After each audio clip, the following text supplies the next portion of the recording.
J.K. Rowling's Harry Potter and the Chamber of Secrets, Chapter 4 at Flourish and Blots. ஒரு பெரிய குழாயால உறிஞ்சப்பட்ட மாதிரியான உணர்வு. ரொம்ப வேகமா கரகரன்னு சுத்திக்கிட்டே போனான். கூடவே வந்த பயங்கர சத்தம் அவன் காதையே செவிடாக்கிடும் போல இருந்தது. கண்களை திறந்து வச்சு பார்க்க அவன் ரொம்ப முயற்சி பண்ணினான். ஆனா அந்த பச்சை நிற ஜுவாலை அவன் கண்களை கூச வச்சுச்சு. கை முட்டியில ஏதோ வேகமா இடிச்சதும் கையை உடம்போட சேர்த்து ஒட்டி வச்சுக்கிட்டான். அப்ப வர கரகரன் வேகமா சுத்திக்கிட்டே போனான். இப்ப ஏதோ திடீர்னு அவன் முகத்துல யாரோ குளிர்ந்த கரங்களால அரைகிற மாதிரி இருந்தது. கண்களை இமைச்சு அவனோட கண்ணாடி வழியா பார்த்தப்போ மங்கலான ஃபயர் பிளேஸும் அதுக்கப்புறம் நிறைய ரூம்ஸும் ஒரு வினாடி கண்ணுக்கு தென்பட்டது. அவன் சாப்பிட்ட பேக்கன் சாண்ட்விச்சஸ் வேற மிக்சியில போட்டு அரைக்கிற கணக்கா குலுங்கிட்டு இருந்தது. கண்களை இறுக்கி மூடிக்கிட்டான். இது எப்பதான் ஒரு முடிவுக்கு வரும்னு யோசிச்சுக்கிட்டு இருந்தான். அப்புறமா குளிர்ந்த கல் தரையில முகம் கீழே படுற மாதிரி குப்பர் அடிச்சு தொப்புன்னு விழுந்தான். அவன் கண்ணாடி நொறுங்குனதை உணர்ந்தான். தலை சுத்தி கை காலெல்லாம் அங்கங்க அடிபட்டு உடம்பு ஃபுல்லா சாம்பல் வாரி கொட்டி தட்டு தடுமாறி மெல்லமா எழுந்து நின்னு உடைஞ்சு போன கண்ணாடியை எடுத்து கண்களோட சேர்த்து வச்சு பார்த்தான். தன்னந்தனியா நின்னுக்கிட்டு இருந்தான். ஆனா அவன் எங்க இருக்காங்கிறத பத்தின எந்த யோசனையுமே அவனுக்கு இல்ல. அப்போதைக்கு அவனுக்கு தெரிஞ்ச வர அவன் ஒரு பெரிய மங்கலான வெளிச்சத்தோட இருந்த விசார்ட் ஷாப்போட கற்களாலான ஃபயர் பிளேஸ்ல நின்னுகிட்டு இருந்தான். ஆனா ஹாக்வர்ட்ஸ் லிஸ்ட்ல இருக்கிற எந்த பொருளையும் இந்த கடையில வாங்குறதுக்கு வாய்ப்பில்லை. அங்க கிடந்த ஒரு குஷன் மேல இருந்த கண்ணாடி பெட்டிக்குள்ள சோர்ந்து போன ஒரு கை வைக்கப்பட்டிருந்தது. ரத்த கரையோட ஒரு சீட்டுக்கட்டு, வெறிச்சு பார்த்தபடி இருந்த ஒரு கண்ணாடி கண்கள், பயங்கர தோற்றத்தோட இருந்த முகமூடிகள் சுவர்ல இருந்து தொங்கிக்கிட்டு இருந்தது. அங்க இருந்த கவுண்டர் டேபிள் மேல மனித எலும்புகள் வரிசையா வகைப்படுத்தி வைக்கப்பட்டிருந்தது. சீலிங்ல இருந்து முள்ளா துரு புடிச்சு போயிருந்த ஏதோ ஒரு உபகரணம் தொங்கிக்கிட்டு இருந்தது. இது எல்லாத்தையும் விட மோசம் என்னன்னா, தூசி படிஞ்ச அந்த கடைக்கு வெளியே தெரிஞ்ச இருட்டான குறுகலான தெரு நிச்சயமா அது டயகோனாலி இல்லைங்கிறத ஹாரிக்கு அப்பட்டமா காமிச்சது. எவ்வளோ சீக்கிரம் முடியுமோ அவ்வளோ சீக்கிரம் அவன் இந்த இடத்த விட்டு கிளம்பி ஆகணும். தரையில தலை குப்புற விழுந்ததால மூக்குல வேற இன்னும் ரத்தம் கசிஞ்சுக்கிட்டே இருந்தது. ஹாரி சத்தம் போடாம பூனை மாதிரி கதவை நோக்கி நடந்து போனான். ஆனா பாதி தூரம் கடந்திருந்தப்பவே யாரோ 2 பேர் உள்ள வர்றது கடையோட கண்ணாடி வழியா தெரிஞ்சது. அதுல ஒரு ஆள் எங்க இருக்கோன்னு தெரியாம தொலைஞ்சு போய் தலையில இருந்து கால் வர சாம்பல் வாரி கொட்டி கண்ணாடி உடஞ்சு போயிருக்கிற இப்படி ஒரு நிலைமையில ஹாரி பார்க்கவே விரும்பாத ஆள். அது டிராக்கோ மால்ஃபாயை தவிர வேற யாரா இருந்துட முடியும்? சட்டுன்னு ஹாரி சுத்தி முத்தி பார்த்தான். அவனுக்கு இடது பக்கம் ஒரு பெரிய கருப்பு அலமாரி இருந்தது. வேகமா அதுக்குள்ள நுழைஞ்சு கதவை சாத்திக்கிட்டதும் கிரீக்குன்னு ஒரு சத்தம் வந்தது. சில வினாடிகளுக்கு அப்புறமா மணி ஓசை கேட்டது. மால்ஃபாய் கடைக்குள்ள நுழைஞ்சான். அவனை தொடர்ந்து வந்த இன்னொரு ஆள் அவனோட அப்பாவா தான் இருக்கணும். அவரும் அவனை போலவே வெளுப்பா கூர்மையான முகமா அச்சு பெசகாத அதே உணர்ச்சியற்ற சாம்பல் நிற கண்களோட. கடைக்கு குறுக்க நடந்த மிஸ்டர் மால்ஃபாய் அங்க இருந்த பொருள்கள் எல்லாம் அலட்சியமா ஒரு பார்வை பார்த்தபடியே கவுண்டர் மேல இருந்த பெல்ல ஒரு தடவை தட்டிட்டு அவரு பையன் பக்கம் திரும்பி, எதையும் தொடாத டிராக்கோ அப்படின்னு சத்தமா சொன்னாரு. அங்க இருந்த கண்ணாடி கண்களை எடுக்க போனபடியே, நீங்க எனக்கு கிஃப்ட் வாங்கி தர போறதா நினைச்சேன் அப்படின்னு சொன்னான். நான் தான் உனக்கு ரேசிங் ரூம் வாங்கி தரேன்னு சொன்னேன்ல அப்படின்னு சொன்னபடியே அவங்க அப்பா கவுண்டர் டேபிளை விரல்களால தட்டிக்கிட்டு இருந்தாரு. ஒருவேளை நான் ஹவுஸ் டீம்லயே இல்லாம போயிட்டா அதை வாங்கி கொடுத்து மட்டும் என்ன பிரயோஜனம் அப்படின்னு மால்ஃபாய் ரொம்ப வெறுப்பா சொல்லிட்டு, போன வருஷம் ஹாரி போட்டருக்கு நிம்பஸ் 2000 கிடைச்சது.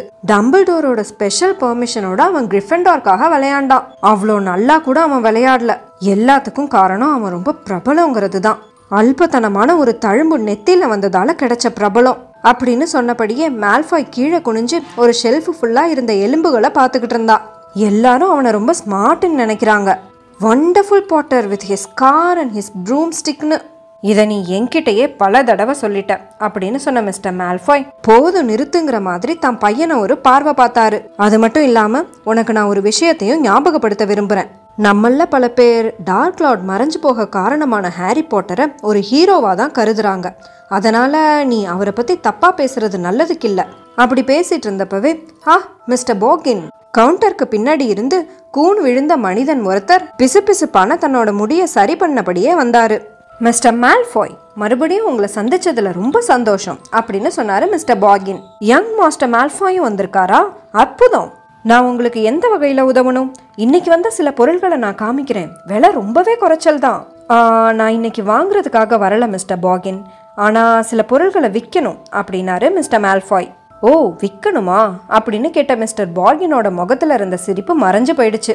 நீங்களே கேள்விப்பட்டிருப்பீங்க, இப்பெல்லாம் மினிஸ்ட்ரியிலேருந்து அதிகமான ரெய்ட்ஸ் நடத்துகிறாங்கன்னு சொன்னபடியே தன்னோட பாக்கெட்ல இருந்து ஒரு காகித சுருளை எடுத்து மிஸ்டர் பார்கின் கிட்ட படிக்க கொடுத்தாரு. என்கிட்ட சில பொருள்கள் இருக்கு, ஒருவேளை மினிஸ்ட்ரியிலேருந்து என்னை தொடர்பு கொண்டா வீட்டில் இருக்கிற அந்த பொருள்கள் எனக்கு பிரச்சனையை கொடுக்கும்னு நினைக்கிறேன். மிஸ்டர் பார்கின் கைப்பிடி வச்ச ஒரு மூக்கு கண்ணாடியோட உதவியோட அந்த லிஸ்ட்டை ஒரு தடவை பார்த்தாரு. நிச்சயமா மினிஸ்ட்ரி உங்களுக்கு எந்த வகையிலையும் தொல்லை கொடுக்காதுன்னு நினைக்கிறேன் சார். மிஸ்டர் மால்ஃபாய் உதட்ட சுழிச்சபடியே, இப்போ வர யாரும் என்னை வந்து பார்க்கல, மால்ஃபாய்ங்கிற பேருக்கு இன்னமும் மரியாதை இருக்குது இல்லையா? ஆனால் மினிஸ்ட்ரியோட தலையீடு இப்பெல்லாம் கொஞ்சம் அதிகரிச்சிருச்சு. ஏதோ மக்கள் ப்ரொடெக்ஷன் ஆக்டை பற்றின வதந்தியை கூட கேள்விப்பட்டேன். சந்தேகமே இல்லை, அந்த மக்கள் லவ்விங் முட்டாள் ஆர்தர் வீஸ்லி தான் அதுக்கு பின்னாடி இருப்பான். அதை கேட்ட ஹாரிக்கு சட்டுன்னு கோபம் வந்தது. பார்த்தீங்கன்னா இதில் இருக்க சில விஷயங்கள் எனக்கு கொஞ்சம் பிரச்சனையை கொடுக்கலான்னு நினைக்கிறேன். நிச்சயமா சார், எனக்கு புரியுது, நான் பார்க்குறேன் அப்படின்னாரு மிஸ்டர் பார்கின். நான் அதை எடுத்துக்கலாமா அப்படின்னு குறுக்கிட்ட டிராக்கோ குஷன் மேலே கிடந்த துவண்ட கைகளை சுட்டி காமிச்சான். ஹேண்ட் ஆஃப் க்ளோரி அப்படின்னு சொன்ன மிஸ்டர் பார்கின் கையில இருந்த மால்ஃபாயோட லிஸ்ட்டை கீழே வச்சுட்டு டிராக்கோ கிட்ட ஆர்வமா பேச தொடங்கினாரு. அதுல ஒரு மெழுகுவர்த்தியை மட்டும் வச்சுட்டோம்னா அது யாரு பிடிச்சிருக்காங்களோ அவங்களுக்கு மட்டும்தான் வெளிச்சத்தை கொடுக்கும். திருடங்களுக்கும் கொள்ளைக்காரங்களுக்கும் இது உற்ற தோழன். உங்க பையனுக்கு நல்ல டேஸ்ட் சார். ஒரு திருடனாவோ இல்லை கொள்ளக்காரனாவோ இல்லாமல் என் மகன் நல்லாவே வருவான்னு நான் நினைக்கிறேன் அப்படின்னு மிஸ்டர் மால்ஃபாய் சொன்னதும் சட்டுன்னு மிஸ்டர் பார்கின், நான் பொதுவாக தான் சொன்னேன் சார், நீங்கள் தப்பாக எதுவும் நினைக்க தேவையில்லை. ஆனாலும் அவன் ஸ்கூல் மார்க்ஸ் எல்லாமும் கம்மியாக தான் இருக்குது அப்படின்னு எந்த உணர்ச்சியும் இல்லாமல் சொன்ன மால்ஃபாய், ஒருவேளை இந்த வேலை தான் அவனுக்கு சரியாக வருமோ என்னமோ, அது ஒன்றும் ஏன் தப்பு இல்லை அப்படின்னு டிராக்கோ உடனே பதில் சொன்னான். டீச்சர்ஸ் எல்லாருக்குமே அந்த ஹெர்மாயினி கிரேஞ்சரை தான் ரொம்ப பிடிக்குது. ஒரு விசார்ட் ஃபேமிலியிலேருந்து வராத ஒரு பொண்ணுக்கிட்ட எக்ஸாம்ஸில் நீ தோற்று போயிட்டேன்னு நீ அவமானப்படுவேன்னு நான் நினச்சேன் அப்படின்னு மிஸ்டர் மால்ஃபாய் வேகமாக சொன்னார். அதை கேட்ட ஹாரிக்கு அவமானத்திலையும் கோவத்திலையும் நிற்கிற டிராக்கோவை பார்க்கணும் போல இருந்தது. எல்லா இடத்துலையும் இதே கதை தான் அப்படின்னு சொன்ன மிஸ்டர் பார்கின், ஒரு முழுமையான விசார்ட் வழித்தோன்றல்களோட எண்ணிக்கை குறைஞ்சிக்கிட்டு தான் வருது. நாங்கள் அப்படி இல்லை அப்படின்னு சொன்ன மிஸ்டர் மால்ஃபாயோட நீளமான மூக்குல இருந்து தீப்பொறி பறந்துச்சு. இல்லை சார், நாங்களும் அப்படி இல்லை அப்படின்னு மிஸ்டர் பார்கின் சொன்னார். சரி, நான் கொடுத்த லிஸ்ட்டை பார்ப்போமா அப்படின்னு சட்டுன்னு சொன்ன மிஸ்டர் மால்ஃபாய், நான் கொஞ்சம் அவசரமான வேலையாக வந்திருக்கேன் பார்கின், வேறு சில இடத்துக்கும் சில முக்கியமான வேலைகளாக போக வேண்டியிருக்கு. அவங்க 2 பேரும் பேரம் பேச ஆரம்பிச்சாங்க. கடையில் விற்பனைக்காக வைக்கப்பட்டிருந்த பொருள்களை பார்க்குற ஆர்வத்தில் ஹாரி மறைஞ்சிருந்த இடத்த நோக்கி டிராக்கோ நெருங்கி நெருங்கி வந்துகிட்டு இருந்ததை ஹாரி பதட்டமாக பார்த்துக்கிட்டு இருந்தான். அவன் ஒரு தூக்கு கயிறு சுருளை பார்த்து லேசாக சிரிச்சிட்டு அப்புறம் ஒரு கண் கவர் ஓப்பல்ஸ் நெக்லஸ் கூட இணைக்கப்பட்டிருந்த கார்டில் எழுதி இருந்ததை ஆர்வமாக படிக்க ஆரம்பித்தான். Caution, do not touch. Cursed has claimed the lives of 19 muggle owners to date. Draco திரும்பி அவனுக்கு முன்னாடியே இருந்த அலமாரியை பார்த்தான். அதை நோக்கி நடக்க ஆரம்பிச்சான். ஹேண்டில் பிடிச்சி திறக்க கைகளை நீட்டினான். டன் அப்படின்னு கவுண்டர் கிட்ட இருந்து மிஸ்டர் மால்ஃபாய் சொல்லிட்டு, கம் டிராக்கோ போலாம் அப்படின்னு கூப்பிட்டாரு. டிராக்கோ திரும்பி நடக்க ஆரம்பிச்சப்போ ஹாரி அவனோட முன்னெத்தி வேர்வைய சட்டையோட கையால தொடச்சிக்கிட்டான். Good day to you mister Parkin. மாளிகைக்கு வந்து பொருள்கள் எல்லாம் எடுத்துட்டு போறதுக்கு நாளைக்கு உங்களை எதிர்பார்க்கிறேன் அப்படின்னு சொல்லிட்டு கிளம்பினாரு. கதவு மூடுற சத்தம் கேட்டப்போ மிஸ்டர் பார்கின் தன்னோட தன்மையான பேச்செல்லாம் கைவிட்டுட்டு, good day yourself mister Malfoy. சொல்லப்படுற கதைகள்லாம் உண்மையா இருந்தா உங்க மாளிகையில பதுக்கி வைக்கப்பட்டிருக்க பாதி பொருள்களை கூட நீங்க விற்கல அப்படின்னு சபிக்கிற மாதிரி மிஸ்டர் பார்கின் முணுமுணுத்துக்கிட்டே பின்பக்க அறைக்குள்ள போய் மறைஞ்சிட்டாரு. ஹாரி ஒரு நிமிஷம் காத்திருந்தான். அப்புறம் சட்டுன்னு அலமாரிக்குள்ள இருந்து வெளியே வந்து கிளாஸ் கேசஸ் எல்லாம் கடந்து கடையோட கதவு வழியா வெளியேறினான். உடஞ்சு போன கண்ணாடியை முகத்தோட சேர்த்து பிடிச்சிக்கிட்டு சுத்தி முத்தி பார்த்தான். அவன் நுழைஞ்சிருந்த டிங்கி ஆலிவேல இருந்த அத்தனை கடைகளும் டார்க் ஆர்ட்ஸ்க்காகவே அர்ப்பணிக்கப்பட்டது போல இருந்தது. சில நிமிஷங்களுக்கு முன்னாடி அவன் வெளிவந்திருந்த கடையான பார்கின் அண்ட் பர்க்ஸ் பார்க்க ரொம்ப பிரம்மாண்டமா இருந்தது. ஆனா அதுக்கு நேர் எதிரில் ஒரு மோசமான விண்டோ டிஸ்பிளேல சுருங்கி போன தலைகளும், அதுக்கு கீழே இருந்த கதவுல ஒரு பெரிய கூண்டுல பிரம்மாண்டமான 2 கருப்பு சிலந்திகள் உயிரோட இருந்தது. கதவுக்கு பக்கத்துல இருந்த நிழலை ஒட்டி நின்னுகிட்டு இருந்த பயங்கர தோற்றமுடைய 2 மந்திரவாதிகள் அவனையே பார்த்தபடி ஏதோ முணுமுணுப்பா பேசிக்கிட்டு இருந்தாங்க.